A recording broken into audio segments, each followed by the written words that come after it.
Dreams of success, love, and building an empire together. That's what most young women imagine when they fall for a charming Air Force major who sweeps them off their feet in their tropical homeland.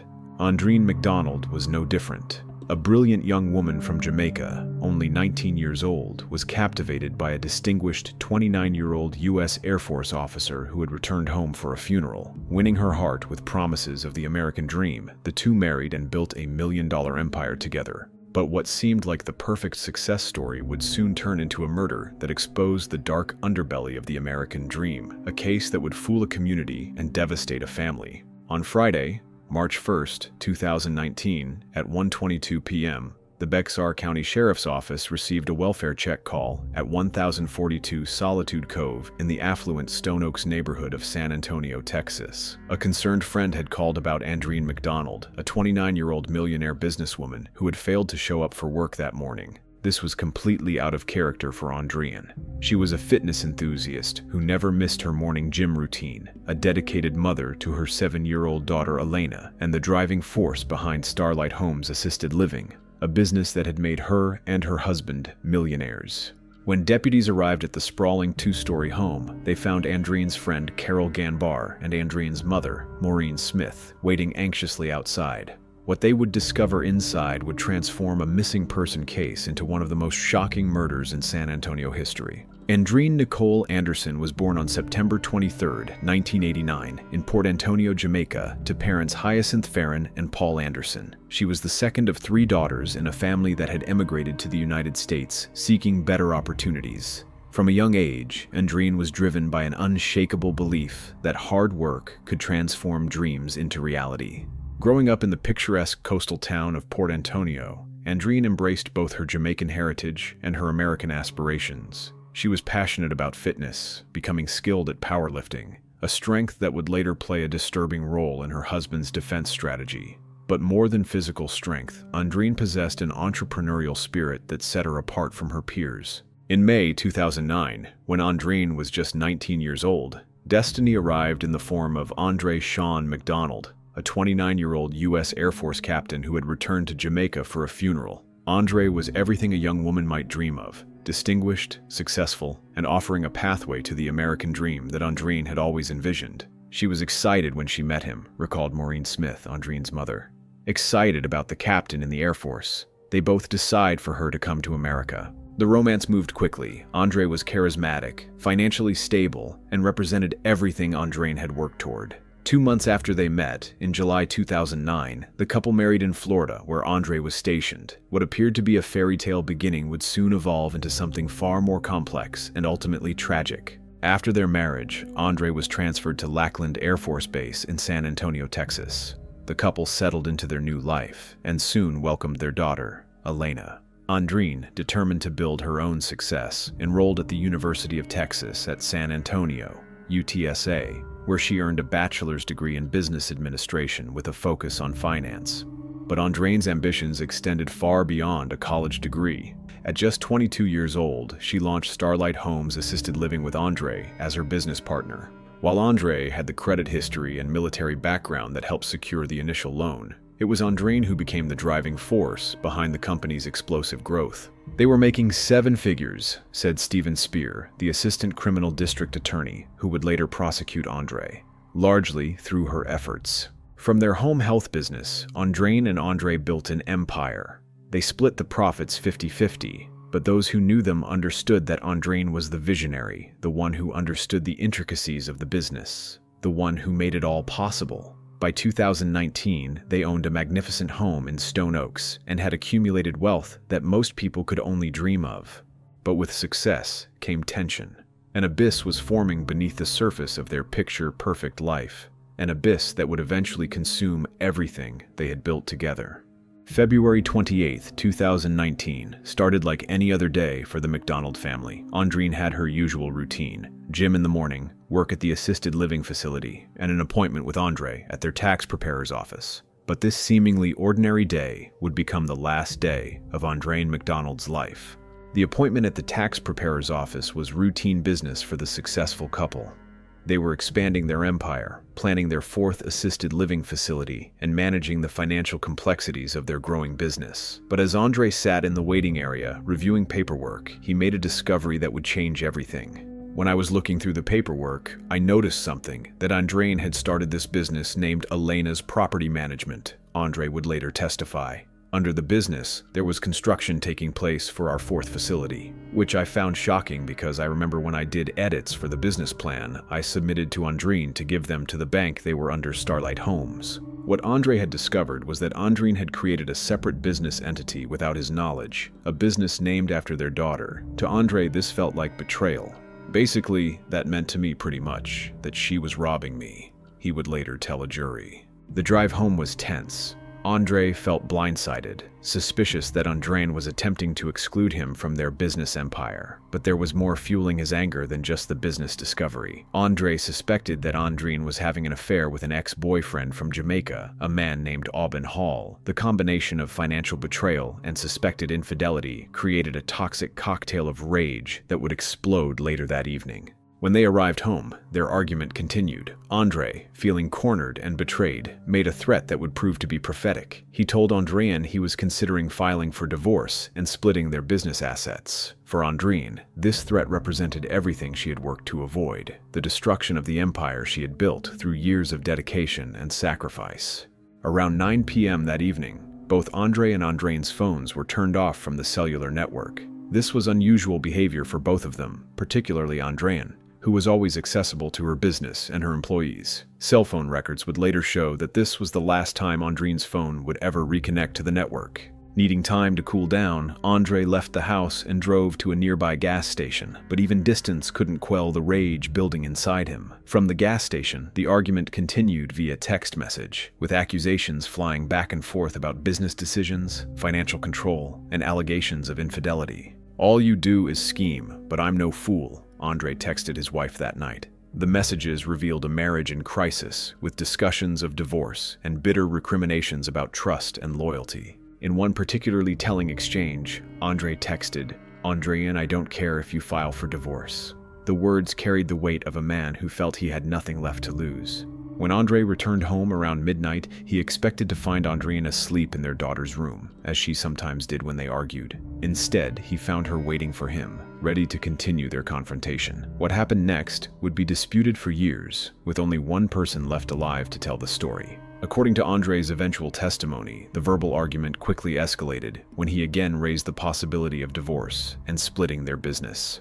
The confrontation moved to their master bathroom, where the final fatal encounter would take place. But the truth was far from what Andre would later claim. The evidence would tell a different story, a story of premeditated violence, calculated cover-up, and a man who destroyed the woman who had built their empire together. Friday morning, March 1st, 2019, began with concern that quickly escalated to panic. Andreen McDonald, who was religiously punctual and never missed her morning gym routine, had failed to show up for work. Her employees at Starlight Homes were immediately worried. This was completely out of character for a woman who lived and breathed her business.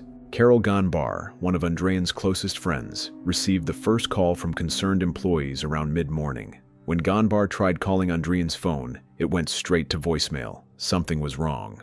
Gonbar drove immediately to the McDonald home on Solitude Cove. Using her familiarity with the family, she entered the house and began searching for any sign of her friend. What she discovered in the master bathroom would haunt her forever: bloodstains on the light switch and what appeared to be human hair. The discovery was so alarming that Gonbar immediately called Andreen's mother, Maureen Smith, asking her to come to the house. When Maureen arrived and saw the blood evidence, she made the call that would launch one of San Antonio's most intensive missing person investigations. She dialed 911 to report her daughter missing. Deputy Richard Lozano was among the first responders to arrive at 1042 Solitude Cove. What he found was a scene that raised immediate red flags. Andreen's purse, ID, and keys were still in the house. Both of her vehicles were parked in the driveway. Most disturbing of all, there was clear evidence of blood in the master bathroom. In the backyard, investigators discovered a burn pile with what appeared to be recently burned items.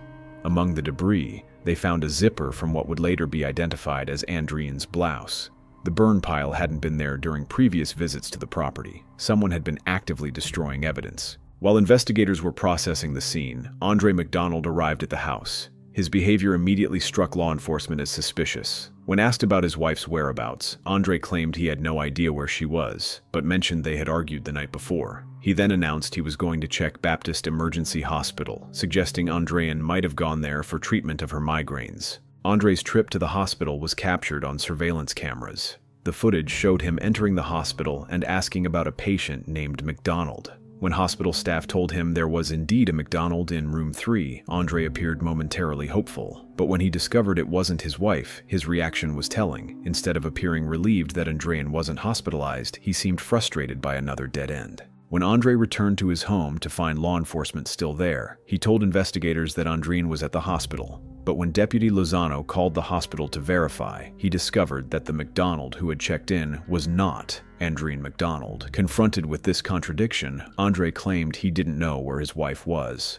The next morning, March 2nd, brought another disturbing discovery. Deputies returning to the McDonald home found that the garage door had been torn off its tracks. The door had been intact the day before. Someone had been back at the house during the night. Inside the garage, investigators found a shopping cart's worth of suspicious items: a shovel, an axe, a hatchet, heavy-duty trash bags, gloves, and 2 5-gallon gas cans. In a trash can, they discovered the most damning evidence yet: a yellow claw hammer with what appeared to be blood on both the face and handle. Hidden among other trash was a torn-up receipt from Lowe's home improvement store, documenting the recent purchase of many of the items found in the garage. Surveillance footage from the store would later show Andreen McDonald purchasing these items on the morning of March 1st, the same day his wife was reported missing.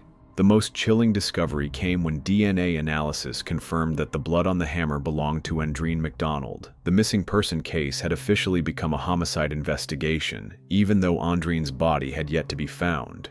The investigation into Andreen McDonald's disappearance became one of the most intensive missing person cases in San Antonio history, led by Detective Frank Stubbs and the Bexar County Sheriff's Office. Hundreds of law enforcement officers, volunteers, and even specialized Air Force teams combed through miles of Texas terrain searching for any trace of the missing businesswoman. The evidence against Andreen McDonald was mounting rapidly. The torn receipt found in his trash, combined with the bloody hammer in his garage, painted a picture of premeditated murder and attempted cover-up. It appeared to us that now that his wife was missing, it pointed to the disposal of her body, Detective Stubbs would later testify.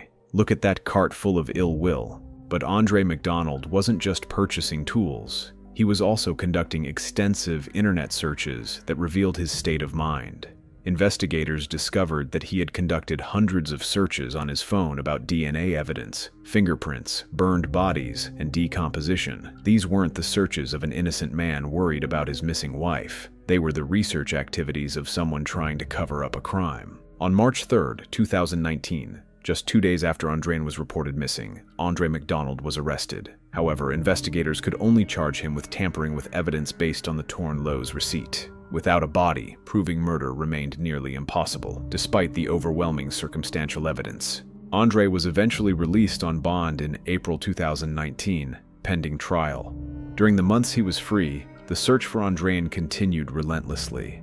Volunteers organized search parties that covered hundreds of square miles of South Texas terrain. Andreen's family offered substantial rewards for information, and her story was featured on local and national news programs. Despite these efforts, Andreen McDonald seemed to have vanished without a trace. The investigation revealed troubling details about the McDonald marriage that contradicted their public image of success and happiness. Multiple witnesses came forward to report that Andreen had confided her fears about Andreen's behavior. In a chilling revelation, investigators learned that Andreen had told friends, "If I ever went missing, it would be because Andreen McDonald killed me."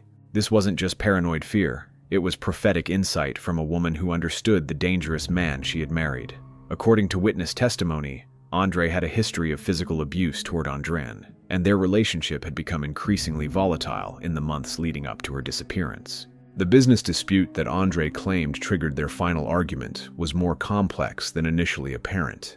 Investigators discovered that Andreen had indeed created Alayna's property management as a separate business entity, but this wasn't the financial betrayal Andreen portrayed. In Texas, as a married couple, Andree was legally entitled to half of Andreen's earnings, regardless of which business name was on the paperwork. Andreen's business decision wasn't theft. It was a woman trying to protect assets she had worked to build. Similarly, the affair allegations that Andree used to justify his anger were disputed by those close to Andreen. While she may have been in contact with an ex-boyfriend in Jamaica, friends and family disputed Andree's characterization of this as a current romantic relationship. Instead, they painted a picture of a woman who was increasingly isolated by a controlling husband and seeking emotional support from trusted friends. As spring turned to summer, the investigation seemed to have reached a dead end. Andree remained free on bond, maintaining his innocence and refusing to cooperate with law enforcement efforts to find his wife. The community remained on edge,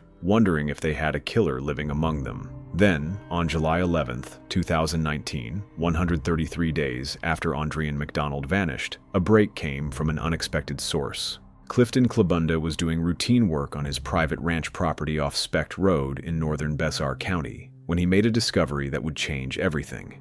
Hidden among what appeared to be animal bones in a remote field, Klabunda found what looked distinctly like human remains. The location was approximately 6 miles from the McDonald home, in an isolated area that would have been nearly impossible to find without specific knowledge of the terrain. When Klabunda called authorities, they responded immediately with forensic teams and crime scene investigators. What they found was devastating. The human remains were severely degraded, having been exposed to the Texas elements for more than 4 months. The bones were scattered and intermingled with cow bones and other animal remains, in what appeared to be a deliberate attempt to camouflage the human remains among animal bones. Evidence of fire damage was clear. The remains had been burned, likely in an attempt to destroy DNA evidence and make identification more difficult. But among the bones, investigators found something that would prove crucial to identification: dental evidence that could be matched to Andreen McDonald's records. The scene told a story of calculated disposal and attempted concealment. The human remains weren't just dumped, they had been strategically placed among animal bones and burned in an attempt to make them unidentifiable. This wasn't the work of someone who killed in a moment of passion and panicked. This was the work of someone who had carefully planned how to hide evidence of murder. The remains were found next to or amongst animal remains, testified BCSO Sergeant John Mahan. A cross tattoo was visible on Andreen McDonald's remains, and a wig believed to belong to her was also found following a thorough search. The cross tattoo was a distinctive marking that helped investigators confirm the identity, but it was the dental records that provided definitive proof. On July 13, 2019, the Bexar County Medical Examiner's Office officially confirmed that the remains belonged to Andreen McDonald. Dr. James Feig, who conducted the forensic examination, was able to determine that Andreen had suffered significant blunt force trauma. "I believe if you were to stomp with a regular shoe, you're going to have a broad area of force," Dr. Feig would later testify. These small divots or defects are suggestive of a more focused impact, consistent with being struck by an object like a hammer. The injuries were severe and multiple. Andreen had suffered a fractured spinal cord, broken ribs, and a split jaw. Trauma consistent with repeated blows from a blunt instrument. While the decomposed state of the remains made determining an exact cause of death impossible, the pattern of injuries told a story of extreme violence. With the discovery and identification of Andreen's remains, investigators finally had what they needed. On July 14, 2019, Andreen McDonald was arrested and charged with first-degree murder. The evidence tampering case had become a capital murder investigation. But Andreen McDonald would maintain his innocence for nearly 4 more years, setting the stage for a trial that would reveal shocking details about the final moments of Andreen McDonald's life. For 3 years and 10 months, Andreen McDonald maintained his innocence. He sat in court hearings, met with his defense attorneys, and prepared for trial while consistently denying any involvement in his wife's death. His legal team had crafted a defense strategy around the lack of direct evidence and the decomposed state of Andreen's remains. Then, 3 days before his trial was set to begin in January 2023, Andreen McDonald made a phone call that would change everything. Cindy Johnson, Andreen's sister, was going about her normal day when her phone rang. The number was unfamiliar, but when she answered, she was shocked to hear Andree's voice on the other end. "He said he wants to speak to me and speak to Mommy," Cindy would later testify. "When you realize you were speaking to Andreen McDonald, how are you doing?" a lawyer would ask her during trial. "I was nervous, confused. My mind was blank," Cindy answered. What Andre told Cindy and Maureen Smith during that phone call would stun even his own defense team. For the first time since Andreen's disappearance, Andre provided details about what had happened on the night of February 28, 2019. But this wasn't a confession to murder, it was a claim of self-defense. It was a phone call that stunned his defense team, reported CBS's Peter Van Sant. When asked if it was shocking that Andre had made this call, defense attorney John Hunter replied, "Shocking's a good word for it, yeah, the entire context of the case changed." When Andreen McDonald's murder trial began in January 2023, the courtroom was packed with those who had followed this shocking case. It would become one of San Antonio's most closely watched criminal proceedings. Assistant District Attorney Stephen Spear painted a picture of a controlling husband who murdered his wife in rage. Inside the trash bin in the garage, a hammer. "That hammer has blood on it. It is the victim's blood," Spear told the jury. The prosecution presented compelling evidence. Andre's suspicious Lowe's purchases, the bloody hammer, his internet searches about DNA and decomposition, all pointing to premeditated murder and cover-up. But the defense had a different story. "This is not a murder case," argued attorney John Convery. "He acted in self-defense." They showed videos of Andreen powerlifting up to 300 pounds, arguing she could overpower her husband despite being smaller and younger. Then, on day 6, Andreen McDonald took the stand. For 4.5 hours, Andre provided a chilling account that showed no remorse. He described their business argument and returning home to find Andreen waiting to continue their confrontation. "She became extremely angry at the thought of us splitting the business," Andre testified. "When he mentioned divorce, Andreen comes right up in my face. At that moment, she spits in my face." Andre claimed that after they had a clash of heads, she became enraged. "When she comes, she's like throwing like some punches. I remember like grabbing her and like tripping her. And then she like falls. And that's when I kicked her like twice." Most disturbing was his description of their daughter's presence. "In the background I could hear like some footsteps," he testified, referring to 7-year-old Alayna awakened by the fighting. Andre claimed he put Alayna back to bed and returned to find Andreen dead. "I never thought about calling anybody to revive a dead person," he stated with apparent callousness. He then described an elaborate cover-up, dumping Andreen's body, burning her clothing, and purchasing tools to dismember the remains. "I got up that morning with the intention of chopping the body up and set it on fire and burying the bones," Andre told prosecutors. Most shocking was his description of returning to mutilate Andreen's remains after investigators searched his home. "My plan was to hit the person that caused this whole circumstance," Andre testified. "I get really angry, so at that point I pour like the gas on her and I lit the fire. At that point I got like really pissed off and just start hitting the body with the hammer." Even describing this post-mortem mutilation, Andre showed no remorse. "It's absolutely her fault," he declared. Prosecutor Stephen Spear found the testimony surreal. "Most people I have tried in the past who caused someone's death are at least sorry they did it, but he seemed like he was still angry at her." After nearly 13 hours of deliberation, the jury reached a verdict that satisfied no one. They found Andreen McDonald not guilty of murder, but guilty of manslaughter. "I voted for murder, and I saw that we were 6 and 6, said jury member Brandon Medellin, revealing how deeply divided the panel was. For Andreen's family, the verdict was devastating. Manslaughter. After he spoke with no remorse, no love, nothing at all, and used hammer, stripped her clothes, throw gasoline on her, burned her, and they gave him manslaughter. That's crazy. I am going to struggle with this thought until the day I die, said Cindy Johnson, Andreen's sister. On February 7, 2023, Judge Frank Castro sentenced Andreen McDonald to the maximum penalty, 20 years in prison. A week later, Andreen received an additional 5 years for evidence tampering. Judge Castro called out Andreen's absence of emotion and found it devastating how Andreen had killed Andréane in front of their daughter and sickening how he disposed of her body. Before sentencing, the court heard powerful statements from Andreen's family. Her sister Cindy Johnson addressed Andreen directly. Why choose murder in the first degree? Why not divorce? You cannot escape your actions. You cannot escape God. Andreen's father demonstrated remarkable grace.